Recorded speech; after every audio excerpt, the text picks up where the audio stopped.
Sir నమస్కారం sir. నమస్తే. Sir Gudlavalleru engineering కాలేజ్‌లో ఇష్యూ ఇప్పుడు మొత్తం ఏపీ వ్యాప్తంగా కూడా సంచలనం క్రియేట్ చేసింది సార్. అంటే అమ్మాయిల బాత్రూమ్‌లో సీసీ కెమెరాలు పెట్టారు. 2 నెలల నుంచి ఇదంతా జరుగుతుంది. 300కి పైగా వీడియోలు ఉన్నాయని చెప్పేసి అమ్మాయిలందరూ కూడా విద్యార్థులందరూ కూడా బయటకొచ్చి ఆందోళన అయితే చేస్తున్నారు సార్.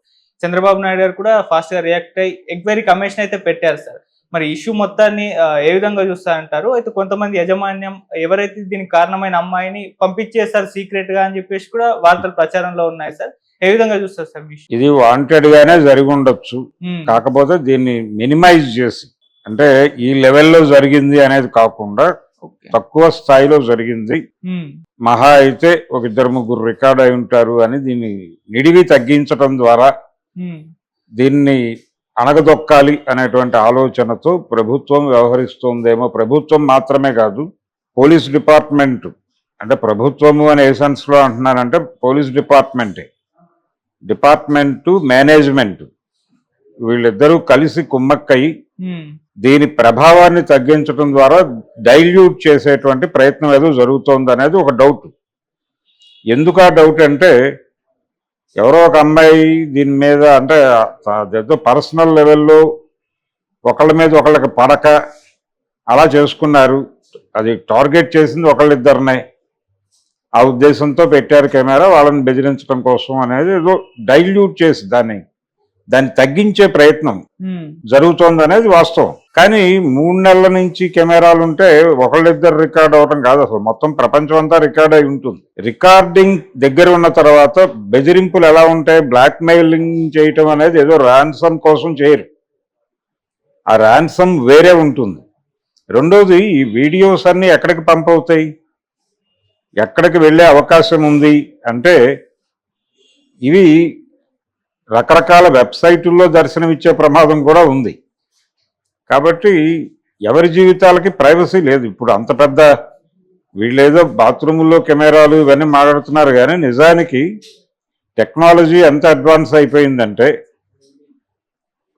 ఒక ఫోన్ని ట్రాక్ చేసి దాన్ని కంట్రోల్లోకి తీసుకుని, దాని కెమెరాని కంట్రోల్లోకి తీసుకుని ఆ కెమెరా ద్వారా వాళ్ళ జీవితాలను రికార్డ్ చేసేటువంటి దాకా వెళ్ళిపోయాం కదా మనం. ఇంట్లో స్మార్ట్ టీవీ ఉంటే స్మార్ట్ టీవీని కంట్రోల్లోకి తీసుకుని వాళ్ళ డ్రాయింగ్ రూమ్లో ఏం జరుగుతోందో చూసే పరిస్థితికి వెళ్ళిపోయింది ప్రపంచం, టెక్నాలజీ. సో ఈ లెవెల్లో నడుస్తోంది. ఎవరు హైడ్ అయి లేరు, ఎవరికి ప్రైవసీ లేదు, అందరి ప్రైవసీలని చంపేస్తున్నారు నెమ్మదిగా. చాలామంది అనుకుంటారు, అంటే వీడియో కాల్ మాట్లాడుకునేటప్పుడు వాళ్ళిద్దరి మధ్య ఉంది వ్యవహారం అనుకుంటారు. అలా అనుకుని ఆ భ్రమలో కొన్ని న్యూడ్ కాల్స్ కూడా నడుస్తాయి. కానీ ఇది మూడో కంటి దగ్గర ఎక్కడో రికార్డ్ అవుతుంది అనేటువంటి ఇంగితమో జ్ఞానమో వీళ్ళ దగ్గర ఉండదు. అవి ఇంకెక్కడో ఏదో పౌర్ణ సైట్లో ఎప్పుడో ఒక 5 ఏళ్ల తర్వాత దర్శనం ఇచ్చే ప్రమాదం ఉంది, జరిగినాయి. జరిగి వాళ్ళ జీవితాలు రోడ్డు మీదకి వచ్చిన సందర్భాలు కోకొల్లలు. ఇప్పుడు ఈ కాలేజీ విద్యార్థినుల భయం అదే, మా జీవితాలు రేపు పొద్దున ఎక్కడైనా దర్శనం ఇస్తే ఏంటి పరిస్థితి అనే ఆందోళనలో ఉన్నారు. ఆల్రెడీ బెదిరింపులు, బ్లాక్ మెయిల్లు జరగచ్చు. జరిగినంత మాత్రాన్ని ఇప్పుడు కాపీ చేసి మాస్టర్ కాపీ ఒక చోట పెట్టి వీళ్ళకి ఒక మాస్టర్ కాపీ అనే పేరుతో ఇస్తే ఏంటి పరిస్థితి? ముత్యాల ముగ్గులో రావుగోపాలరావు గారు హిస్టరీ చింపేస్తే చెరిగిపోదు, చెరిపేస్తే చెరిగిపోదు అంటాడు ఆయన. ఇలాగే ఒక బెదిరింపు బ్లాక్ మెయిలింగ్ ఎపిసోడ్లో ముక్కామలను బెదిరిస్తూ ఫోటోలు ఇస్తూ ఉంటాడు ఆయన చింపేస్తూ ఉంటాడు. హిస్టరీ చింపేస్తే చెరిగిపోదు, చెరిపేస్తే చెరిగిపోదు, అక్కడ ఉన్నాయి మాస్టర్ కాపీలు అంటాడు ఆయన. నెగిటివ్లు ఇవ్వాలంటే ఈ రేటు, కాపీలు ఇవ్వాలంటే ఈ రేటు అని చెప్తాడు. అదే పరిస్థితిలో ఇక్కడ కూడా జరుగుతోంది. కానీ ఈ మాస్టర్ కాపీలు ఇవన్నీ ఎలా విధ్వంసం చేస్తారు అంటే, ఇప్పుడు పరిస్థితి ఎలా తయారైందంటే, ఎవరైనా సరే ఒక బాత్రూంలోకో లేకపోతే తెలియని ఒక అన్నోన్ ఏరియాకి వెళ్ళినప్పుడు ప్రతిదీ క్షుణ్ణంగా చెక్ చేసుకుని అక్కడ ఉండాల్సినటువంటి పరిస్థితులు దాపురిస్తున్నాయి. ఈ ప్రైవసీ చంపేయటము అనేది చాలా కాన్షియస్గా జరుగుతోంది. పైగా టెక్నాలజీ అలా ఆ లెవెల్లో అందుబాటులోకి వచ్చేసింది. ప్రతి ఒక్కరికి సీసీ కెమెరాలు, లేకపోతే ఈ హిడెన్ కెమెరాలు, ఫోన్లో కెమెరాలు ఇలాంటివి వచ్చేసిన తర్వాత, ఈ స్థాయిలో బటన్లో కెమెరాలు పెట్టే లెవెల్కి వెళ్ళిపోయిన తర్వాత, అది ఎక్కడ పెడుతున్నారో తెలియదు, ఎలా పెడుతున్నారో తెలియదు, ఎలా ఆపరేట్ చేస్తున్నారో తెలియదు. కనిపెట్టడం కష్టం. ఇటువంటి క్లిష్టమైనటువంటి సందర్భంలో హాస్టల్స్లో ఉండటము, హోటల్లో దిగటము, ఇవన్నీ కూడా ప్రమాదకరంగా మారుతున్నాయి. అవును. ప్రమాదకరంగా మారటం అనేది అనేక ఉదాహరణలు కనిపిస్తున్నాయి. ఈ మధ్య ఓయో రూమ్స్లో వెళ్ళినటువంటి, అంటే వాళ్ళ అడ్వర్టైజ్మెంట్లోనే వీ యాక్సెప్ట్ కపుల్స్ అని చెప్పి వాళ్ళు ఒక ట్యాగ్ లైన్ పెడతాడు. అంటే కపుల్స్ని మేము ఆమోదిస్తాము అని చెప్పడం అంటే ఏమిటి? వీ యాక్సెప్ట్ ఎనీ రిలేషన్షిప్ అనే పద్ధతిలో వాడు ఒక డెమోక్రటిక్గా కనిపిస్తూ ఒక ఆఫర్ ఇస్తాడు. చాలామంది వెళ్తారు అక్కడికి. వెళ్ళిన తర్వాత వాడు గదుల్లో కెమెరాలు పెడుతున్నాడు అనేది కదా మనం బయటకు వచ్చి గొడవ అయింది. ఈ ఫుటేజ్ ఏం చేస్తారు వీళ్ళు అనేది ఇటీవల 2-3 days బ్యాక్ జరిగిన గొడవ కదా అది. ఓయో రూమ్స్లో జరుగుతున్న దారుణాలు అనే హైదరాబాద్లోనే. ఇటువంటి కండిషన్లో ఎవరైనా సరే ఎక్కడ ఉండాలన్నా కానీ అది ఏది సురక్షిత ప్రాంతం అనుకోవడానికి లేదు. ఈవెన్ రోడ్డు కూడా, రోడ్డు మీద నిలబడిన క్షేమం లేదు అనేటువంటి పరిస్థితిలోకి వచ్చేసాం మనం. ఇటువంటి కండిషన్లో ఈ సంఘటనని ఎలా చూడాలి అనేది ఒక గొడవ, దీన్ని ఎలా అర్థం చేసుకోవాలి అనేది ఒక గొడవ, దీన్ని ఎలా ఇలాంటివి పునరావృతం కాకుండా ఉండటానికి ఏం చేయాలి అనేది, దీని మీద ఒక చర్చ జరపాల్సినటువంటి ప్రభుత్వం కేసును తొందరగా ముగించడానికి ఆతృత పడుతోంది. అక్కడ లోకల్ ఎమ్మెల్యేస్ అలాగే ఎస్పీ స్థాయి అధికారులకి సీఎం గారు చెప్పి మీరు వెంటనే వెళ్ళండి అక్కడికని కొల్లు రవీంద్రకిను ఎస్పీకి నిన్న చంద్రబాబు నాయుడు చెప్పిన తర్వాత కదా కదిలింది వాళ్ళు.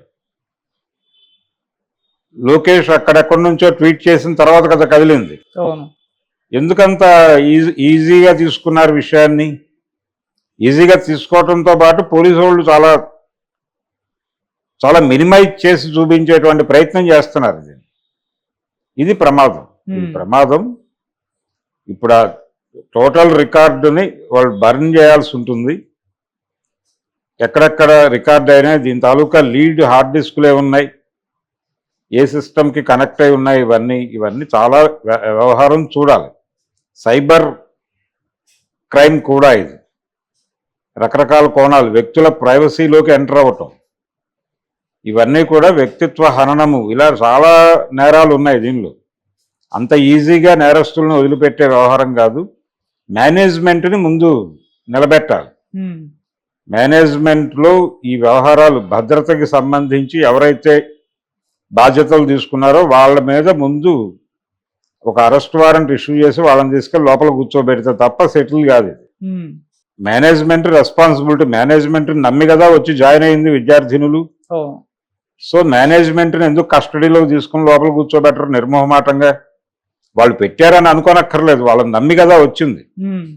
వాళ్ళ వైఫల్యం కదా ఈ కెమెరాలు రావటం అంటే. అందుకని ఇమ్మీడియట్గా వాళ్ళని తీసుకెళ్లి కేసు బుక్ చేసి లోపల ఇస్తే మిగిలిన వ్యవహారం సెటరేట్ అవుతుంది. మేనేజ్మెంట్తో చర్చలు జరిపినంతకాలం రాజీ బేరాలు నడుస్తాయి.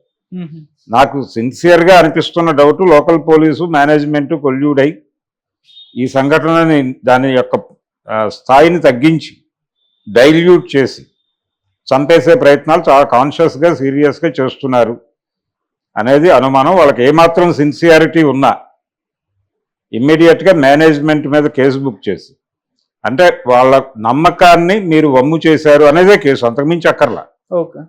మిమ్మల్ని నమ్మి వచ్చిన వాళ్ళ జీవితాలని మీరు రోడ్డు మీద పెట్టారు అనేదే ఎస్టాబ్లిష్ చేసి వాళ్ళని కనుక లోపల కూర్చోబెడితే మిగిలిన వ్యవహారం దానంతట అదే సెటిల్ అవుతుంది. సార్, మరోవైపు ఆ అమ్మాయి ఎవరైతే ఈ కెమెరాలు పెట్టి చేసిన అమ్మాయి కూడా యజమాన్యం కారులో పంపి సీక్రెట్ గా పంపించేసింది. ఆమె ఒక పొలిటికల్ లీడర్ కూతురు అన్నట్టుగా కూడా ఎస్టాబ్లిష్ చేస్తుంది. అవ్వచ్చు అండి, ఆ అమ్మాయికి మినిమైజ్ చేయొద్దు అంటున్నా నేను. ఆ అమ్మాయిని పరిమితం చేసి, ఇది ఒకరికో ఇద్దరికో పరిమితం చేస్తే తొక్కేస్తారు, వాళ్ళని అరెస్ట్ చేసామంటారు రేపు పొద్దున. ఒక 2 నెలల తర్వాత ప్రపంచం మర్చిపోతుంది, ఆ తర్వాత వాళ్ళు రిలీజ్ అయిపోతారు. ఏం జరిగిందో ఎవరికి తెలియదు. నిన్న జరిగిన విషయం ఈ రోజుకి గుర్తుపెట్టుకోవడమే గొప్పగా మారిపోతున్న సందర్భం. 100 విషయాలు పంపైపోతుంటాయి రోజుకి. గుడ్లవల్లేరు అనే సంఘటన మర్చిపోతే ప్రపంచం ఏమిటి పరిస్థితి?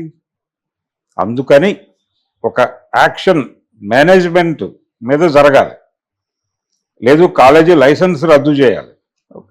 ఈ లెవెల్లో వెళ్ళగలిగితే తప్ప వర్కౌట్ అవుతుంది. అంటే యజమాని ఏం చెప్తున్నారంటే సార్ 25 సంవత్సరాల నుంచి నడుపుతున్నాము, ఇప్పటివరకు ఇటువంటి ఘటనలు ఎప్పుడు జరగలేదు, రీసెంట్ గా ఒక వ్యక్తి అమ్మాయిని బ్లాక్మెయిల్ చేసి ఈ విధంగా సీసీ కెమెరాలు అవునండి, 50 ఏళ్ళ నుంచి నడపచ్చు. టెక్నాలజీ వచ్చిన తర్వాత జరుగుతాయి కదా. నువ్వు 25 ఏళ్ల క్రితం టెక్నాలజీ లేదుగా.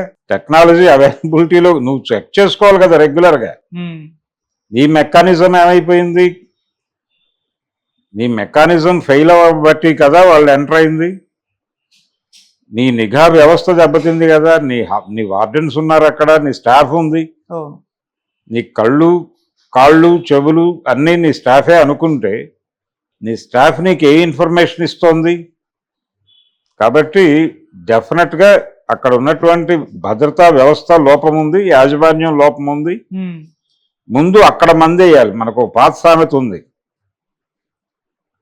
ఎక్కడ దాడి జరగాలో అక్కడ దాడి జరిగితే మిగిలినవన్నీ సెటరేట్ అవుతాయి.